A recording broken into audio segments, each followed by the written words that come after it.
क्या आपने कभी ऐसे शिव मंदिर के बारे में सुना है जहां घंटियां नहीं बजती, मंत्र नहीं बोले जाते और फिर भी कहा जाता है कि वहां शिव सबसे ज्यादा सुने जाते हैं? एक ऐसा मंदिर जो शोर से नहीं, मौन से प्रकट हुआ और जिसे समय ने नहीं, इंसानी अहंकार ने मिटा दिया। आज की यह कथा उसी खोए हुए रहस्य की है, निशब्देश्वर की। बहुत प्राचीन युग की बात है, जब कलयुग का आरंभ भी दूर था और द्वापर की स्मृतियां अभी वायु में तैरती थीं। तब दक्षिण दिशा में समुद्र के निकट एक ऐसा मंदिर था जिसका नाम आज ग्रंथों में भी विरल मिलता है। उसे लोग निशब्देश्वर कहते थे, क्योंकि वहां शिव स्वयं मौन में विराजमान थे। न डमरू की नाद, न रुद्र तांडव का घोष, केवल गहन शांति। कहा जाता है कि यह वही स्थान था जहां भगवान शिव ने पहली बार यह अनुभव किया कि सृष्टि को कभी कभी शब्द नहीं, मौन की आवश्यकता होती है। इस मंदिर की स्थापना एक सामान्य मछुआरे ने की थी, जिसका नाम अरविंद था, जो प्रतिदिन समुद्र से लौटते समय तट पर एक काले पत्थर को जल अर्पित करता था। उसे यह भी ज्ञात न था कि वह पत्थर स्वयंभू शिवलिंग है, पर उसकी भक्ति में कोई स्वार्थ नहीं था, केवल कृतज्ञता थी। एक रात अरविंद ने स्वप्न में देखा कि समुद्र शांत है और उसकी लहरों के बीच से एक ज्योति निकल रही है। उसी ज्योति से शिव ने प्रकट होकर कहा कि जब संसार शब्दों से भर जाए और सत्य शोर में दब जाए, तब मौन ही धर्म की रक्षा करेगा।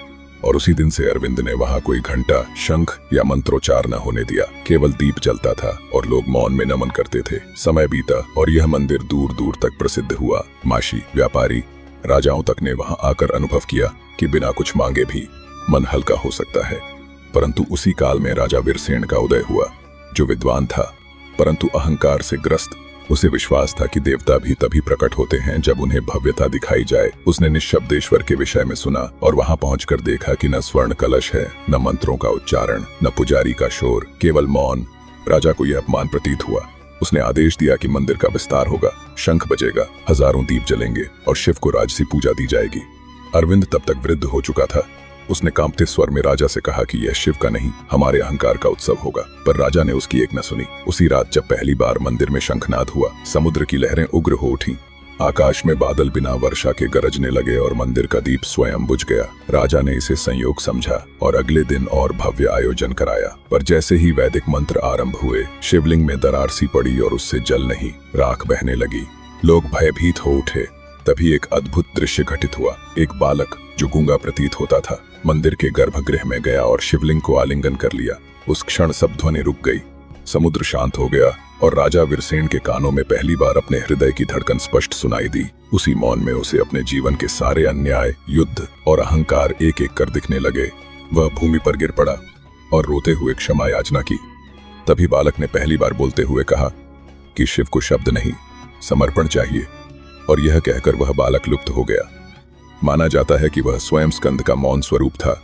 राजा ने अपने राज्य का आधा भाग मंदिर को अर्पित कर दिया, पर अरविंद ने कहा कि शिव भूमि नहीं, विवेक चाहते हैं।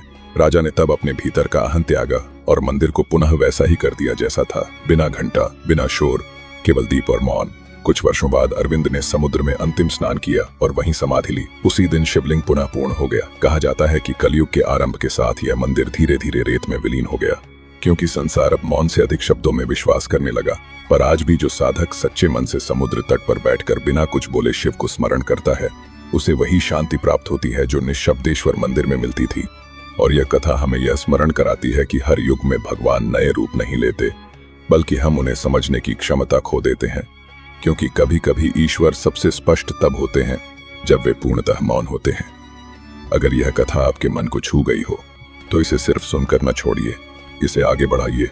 वीडियो को लाइक करें, कर्मधारा को सब्सक्राइब करें, क्योंकि यहाँ हर कहानी आपको आपके कर्मों से मिलवाती है। फिर मिलेंगे एक और सत्य, एक और कथा के साथ।